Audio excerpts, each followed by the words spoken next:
नमस्कार, आप देख रहे हैं IBC 24। मैं हूं आपके साथ विजय कुमार पंड्या। छत्तीसगढ़ की बात में आप सभी का स्वागत है।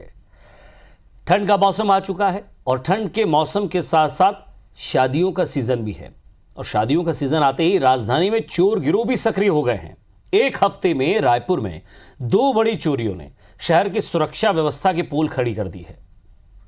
सवाल ये कि 30 दिनों में रायपुर में 18 से ज्यादा हत्याएं हो चुकी हैं। साल भर में 250 से ज्यादा चाकूबाजी हो चुकी है। ऐसे में ये साफ दिखता है कि पुलिस क्राइम पर कंट्रोल करने में असक्षम हो रही है।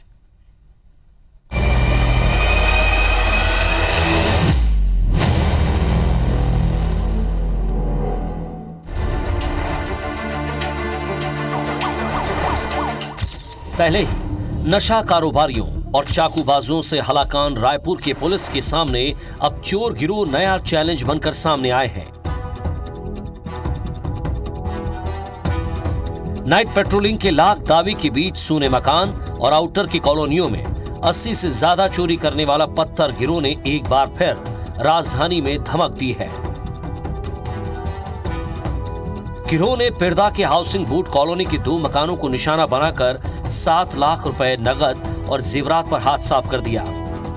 इस घटना को एक हफ्ता भी नहीं हुआ था कि अज्ञात चोरों ने मौदापारागंज थाना और गोल बाजार थाना के बीच शहर के हृदय स्थल जय स्तंभ चौक के पास जयराम कॉम्प्लेक्स में सेंधबारी करके लाखों का माल उड़ा दिया।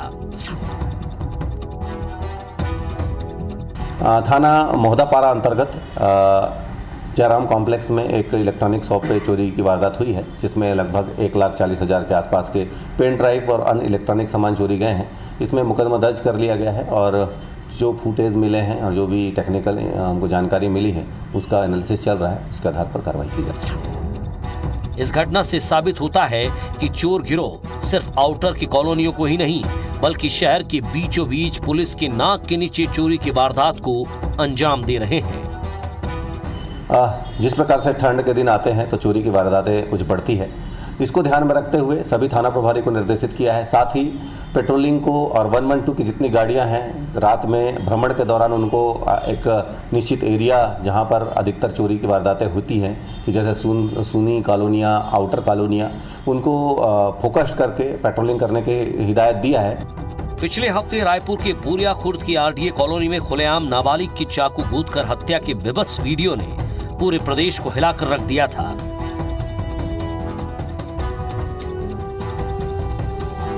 जिसके बाद पुलिस लगातार चाकूबाजों की धरपकड़ कर रही है। नशा कारोबारी, चाकूबाजी, VIP ड्यूटी में उलझी रायपुर पुलिस के सामने चोर गिरोह का चैलेंज बढ़ता ही जा रहा है। संदीप शुक्ला, IBC 24, रायपुर।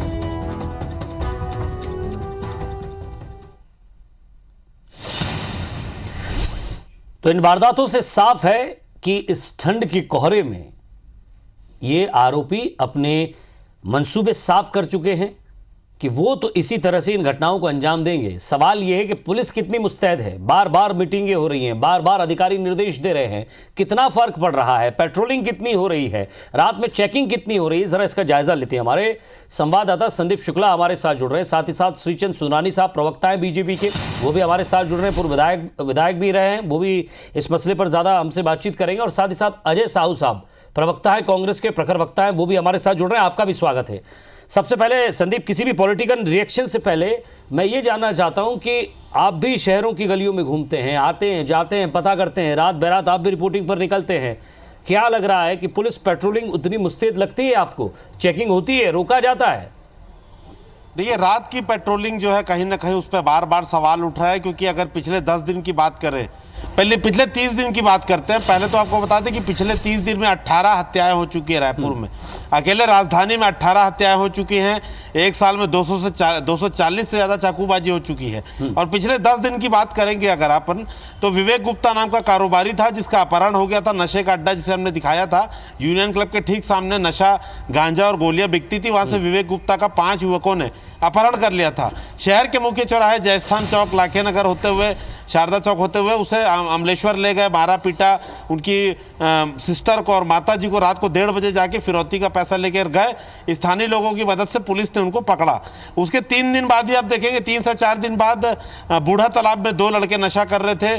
जावेद और जुबैर नाम के 2 लड़के आते हैं, नाबालिग को बैठा के आरडीए ले जाते हैं, चाकू से गोद कर उसकी हत्या कर देते हैं। ये लगातार घटना हुई। अभी नाबालिग की हत्या को 24 घंटे नहीं बीते थे कि पुरानी बस्ती में एक बहुत गंभीर चाकूबाजी हुई, जिसमें कम उम्र का युवक जो था वो है गंभीर रूप से घायल हो गया। सारी घटनाएं रात की है, तो कहीं ना कहीं पेट्रोलिंग पर सवाल बिल्कुल उठना लाजमी है।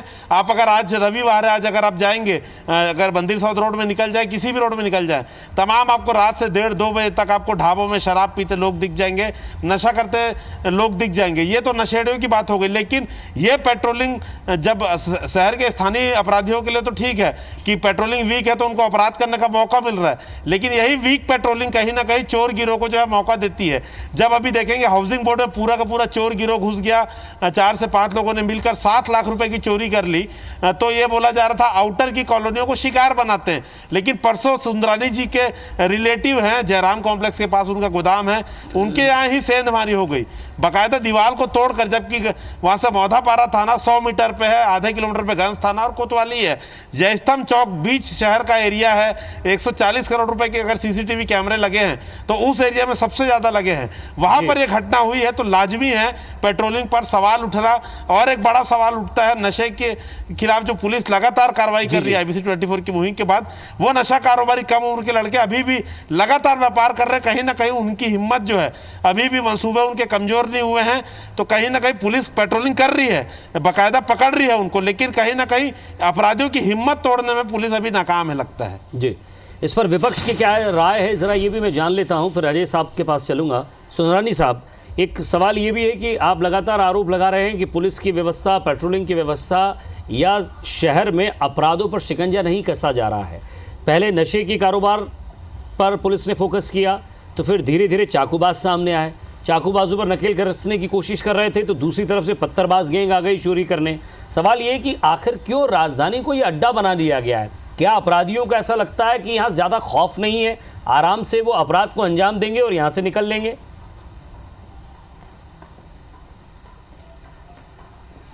आपने मुझे प्रवक्ता कहा, मैं आजकल प्रवक्ता नहीं बन। जी सर, माफी चाहता हूँ, मैं इसको अपडेट करता हूँ। तो जिला अध्यक्ष साहब, आप ही से सवाल है। दूसरा, हम लोग लगातार कानून व्यवस्था की बात उठा रहे। 1 महीने में 18 हत्याएं हो जाना इस राजधानी में, कहीं न कहीं एक शरीफ वर्ग में, एक आम लोगों में दहशत का वातावरण है। दूसरा, पंड्या जी, मैं आप लोगों को बहुत बधाई देना चाहता हूँ, IBC परिवार को, कि नशे के खिलाफ जिस प्रकार आप लोगों ने इस प्रदेश में और राजधानी में मुहिम चलाई, कहीं न कहीं आज इस बात की चर्चा आम लोगों में भी है, और नशे के प्रति लोगों में जो रुझान बढ़ते जा रहा था, कहीं न कहीं जो युवा पीढ़ी हमारी जो भटकाव के रास्ते में, जो आने वाला हमारा कल है, उसको कहीं न कहीं सुधारने की दिशा में, उनके माँ बाप तक संदेश पहुंचाने की दिशा में IBC परिवार ने बहुत बड़ा काम किया है। और निश्चित रूप से पुलिस प्रशासन उसमें सक्रिय हुआ, तो उसमें भी IBC परिवार को धन्यवाद देता हूँ। आज जिस प्रकार से आज भी अपराधियों के हौसले बुलंद है, इतना बड़ा शहर हमारा राजधानी, एक हत्या करके वीडियो रिलीज कर दे, मतलब इतना बेखौफ हो गए अपराधी कि उनको किसी चीज का डर नहीं रहा। हमने पिछले दिनों एक बहुत बड़ा आंदोलन किया था पंड्या जी, मतलब मेरे ख्याल से हमारे छत्तीसगढ़ में सबसे बड़ा आंदोलन अगर हुआ तो कानून व्यवस्था को लेकर हमने राजधानी में किया था, भारतीय जनता पार्टी के अध्यक्ष बनने के साथ ही मैंने किया था। लेकिन हमारी पार्टी लगातार आवाज उठा रही है। बड़ा दुर्भाग्य है कि मुख्यमंत्री जी कह रहे हैं कि हमारे छत्तीसगढ़ में रोजगार के बहुत अवसर हमने पैदा किए और लोगों को रोजगार दिया है और छत्तीसगढ़ में अमन चैन है। दूसरी तरफ गृह मंत्री जी कहते हैं लॉकडाउन के दौरान बेरोजगारी की समस्या हमारे प्रदेश में पैदा हुई है, जिसके कारण कानून व्यवस्था बिगड़ रही है, ये चाकूबाजी की घटनाएं हो रही है। मैं पिछले 2-3 दिन से अखबारों में पढ़ रहा हूँ, पुलिस प्रशासन अपनी मुस्तैदी के साथ चाकूबाजी गिरोहों के पीछे लगी हुई है, लेकिन न जाने क्यों सफल नहीं हो पा रही पुलिस। मुझे लगता है कहीं न कहीं अपराधियों को राजनीतिक संरक्षण प्राप्त है। पुलिस वही पुलिस है जो डॉक्टर रमन सिंह जी के समय में थी, वही पुलिस आज है। उस वक्त कानून व्यवस्था की स्थिति, मैं ये नहीं कहता। चलिए, आपने तमाम सवाल खड़े कर दिए। मैं अजय जी के पास चलता हूँ। अजय जी, राजधानी में मुख्यमंत्री भी यहीं निवास करते हैं, तमाम जो बड़े नेता हैं वो भी यहीं रहते हैं, विपक्ष के बड़े नेता भी यहीं हैं, और प्रशासनिक अधिकारी चाहे वो IAS हो, IPS हो, वो भी यहीं निवास करते हैं। ऐसे में अपराधियों का यहाँ खुलेआम इस तरह अपराध को अंजाम देना, चोरी, चाकूबाजी, हत्याएं, नशा, मैं ये नहीं कह रहा कि सरकार फेल हो गई है। सवाल ये है कि एक सख्त, मजबूत और एक रात की पेट्रोलिंग, या ये कहें कि पुलिस को हरदम चौकन्ना रहने की जरूरत है फिलहाल तो। देखिए पंड्या जी, हमारी सरकार अपराध से और अपराधियों से निपटने में पूरी तरह से सक्षम है।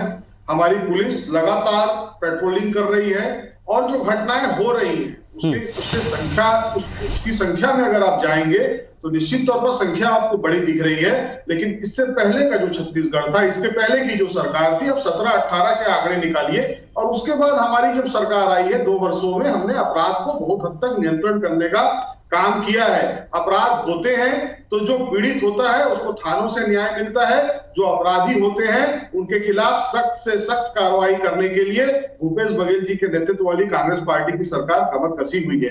आपने देखा होगा, यही वो छत्तीसगढ़ है जहां पर ड्रग्स का कारोबार किस तरीके से फल फूल रहा था। कभी पुलिस उन तक पहुंच नहीं पाई थी, लेकिन हमारी सरकार ने उस पूरे नेक्सस को तोड़ने का काम किया। चाकूबाजी हो सकती है और दिगर घटनाएं हो सकते हैं, लेकिन एक भी अपराधी जो है वो बख्शा नहीं गया।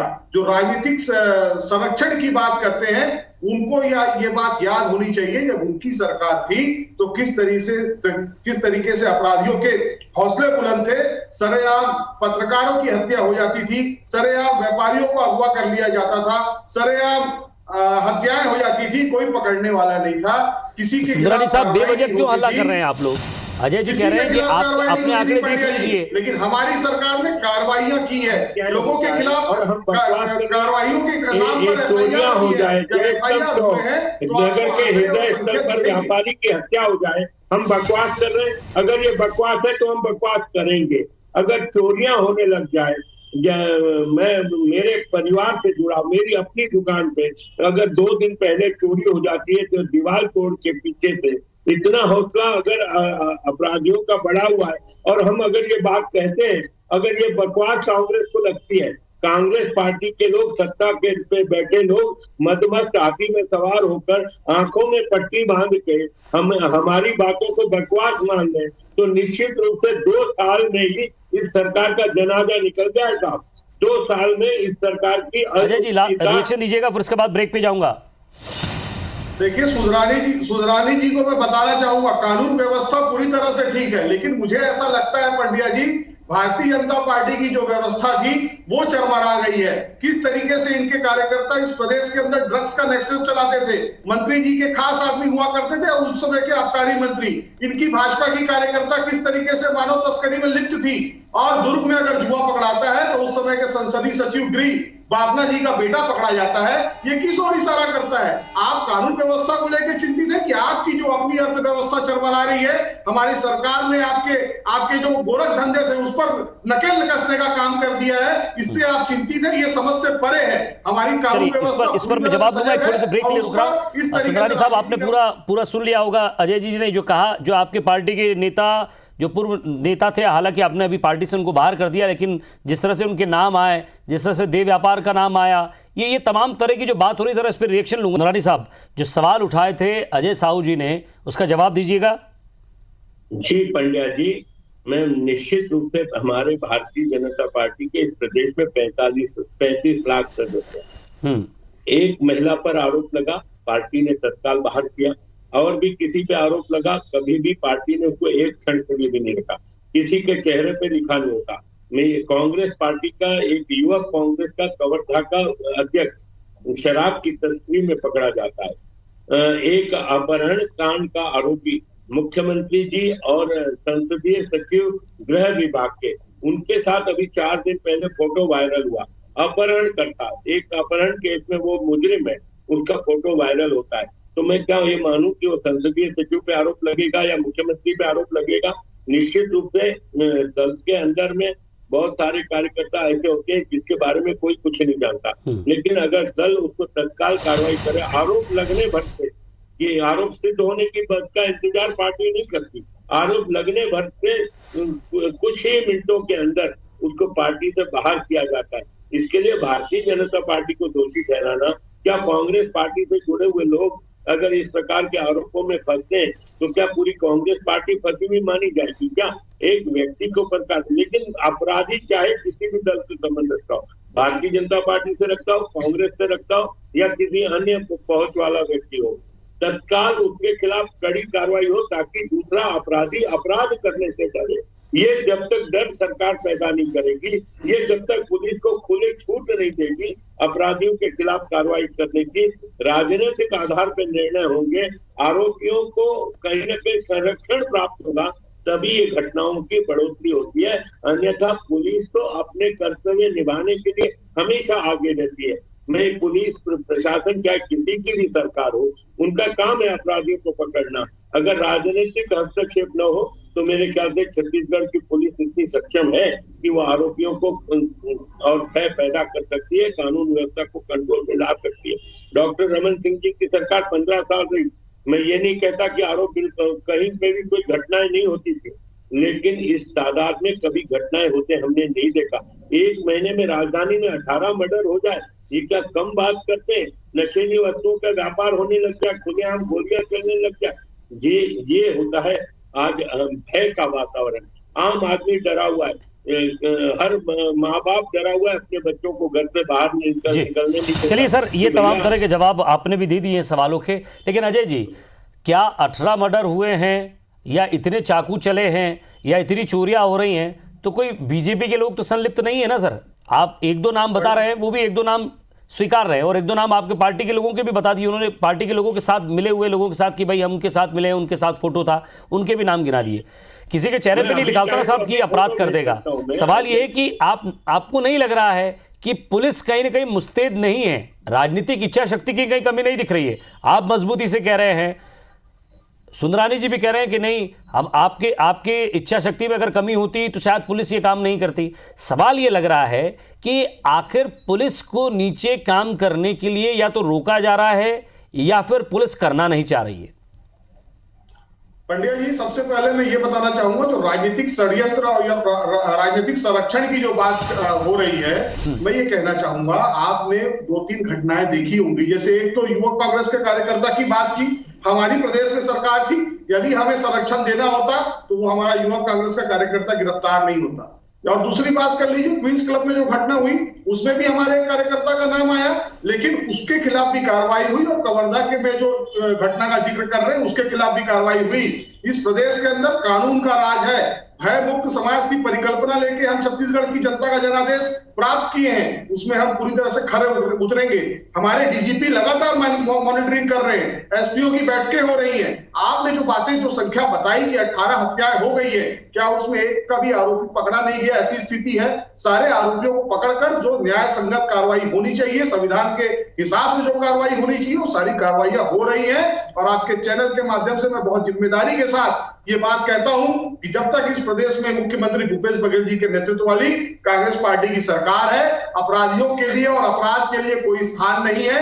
किसी भी तरीके की राजनीतिक संरक्षण की बात करना पूरी तरह से राजनीति करने के जैसा है। हम किसी को बख्शने वाले नहीं है। जो अपराध करेगा लास्ट सवाल सब मैं अपने संवाददाता से पूछ लेता हूं। कानून का राज है इस प्रदेश के अंदर। संदीप, आपने सुंदरानी साहब को भी सुना होगा, अपना काम कर रहे हैं। अजय जी को भी आपने सुना, वो साफ कह रहे हैं कि सुंदरानी साहब कह रहे हैं कि कहीं ना कहीं राजनीतिक इच्छा शक्ति की कमी है या फिर पुलिस पर फोकस नहीं किया जा रहा है। अजय जी कह रहे हैं कि नहीं, सरकार कहीं से कहीं तक किसी भी अपराधी को बख्शने के मूड में नहीं है। तो फिर लूप होल कहाँ है? क्या लग रहा है आपको? आप रिपोर्टिंग कर रहे हैं, आप खबरें हम तक भेजते हैं, ये आपको कहाँ लूप होल लग रहा है? किस चीज़ में या किस जगह जो है शिकंजे की कमी है? देखिए पंडित जी, 2-3 बात मैं कहूँगा कि पिछले हमारी जो नशे की मुहिम चालू हुई थी उसके बाद पुलिस ने करीब 60 मामलों में 90 से ज़्यादा लोगों को गिरफ्तार किया है। मुंबई से भी लोग गिरफ्तार किए गए हैं कोकीन मामले में।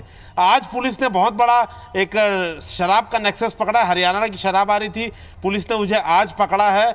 50 पेटी से ज़्यादा शराब पुलिस ने बरामद किया है। इसके अलावा 2 दिन में 1000 से ज़्यादा नशीली गोलियां और 600 बोतल नशीले सिरप को पुलिस ने पकड़ा है। साधुवाद है पुलिस को, रायपुर पुलिस को, इतनी बढ़िया कार्रवाई हुई है। लेकिन जब बात आती है क्वीज क्लब में, रसूखदार आदमी है नमित जैन, जिसका संभव पारक जो कोकीन सप्लायर था, उसने उसका नाम लिया था, उसे आज तक पुलिस बैठा के तलब तक नहीं कर पाई है, पूछताछ तक नहीं कर पाई है। कोयला चोरी में सरदार प्रीतम सरदार, बाबू खान, ये दोनों फरार हैं। करोड़ों रुपए का उन्होंने चूना लगाया। तो कहीं ना कहीं थाना स्तर से जो कार्रवाई हो रही है उस पर बहुत बड़ा सवाल है। पेट्रोलिंग पर सवाल उठना लाजमी है, लेकिन एक बहुत बड़ी चूक लग रहा है जो पुराने दिनों में होती थी, अब वो कार्रवाई नहीं हो रही कि जिला बदर नहीं किया जा रहा है। तड़ी पार की जो कार्रवाई होती थी, तमाम यहाँ पर बड़े बड़े लोग हैं जो अपने आप को राजनीतिक संरक्षण देते हैं, ऐसा बताते हैं, फोटो नेताओं के साथ पोस्ट करते हैं। तमाम रायपुर के हिस्ट्री सीटर है जिन्हें जिला बदर या तड़ी पार करने की अनुशंसा की जा रही है, लेकिन लंबे समय से उन पर कार्रवाई नहीं हो रही है। ये पार्किंग में पर्ची काटते थे, आज यहाँ पर गांजे के और नशे के होलसेलर बन गए हैं। ईरानी डेरा की बात कर लीजिए, कालीबाड़ी की बात कर लीजिए, पुलिस लाइन के सामने नेहरू नगर है, वहां की बात कर लीजिए, संजय रक्सेल का जो पूरा गाय है मौधा पारा का। चलिए संदीप, आप भी जिस चीज को बता रहे हैं या जिस महत्वपूर्ण पहलू पर आप ध्यान आकर्षित कर रहे हैं, कहीं ना कहीं दोनों ही नेताओं ने समझने की कोशिश की होगी। सुंदरानी साहब ने भी और अजय साहू साहब ने भी, और प्रशासन से भी हमारा यही निवेदन है, क्योंकि इस डिबेट का मतलब ये है कि आपने जो रिपोर्ट हम तक भेजी है, जो रिपोर्ट हम सरकार तक पहुंचा रहे हैं, और स्वाभाविक सी बात है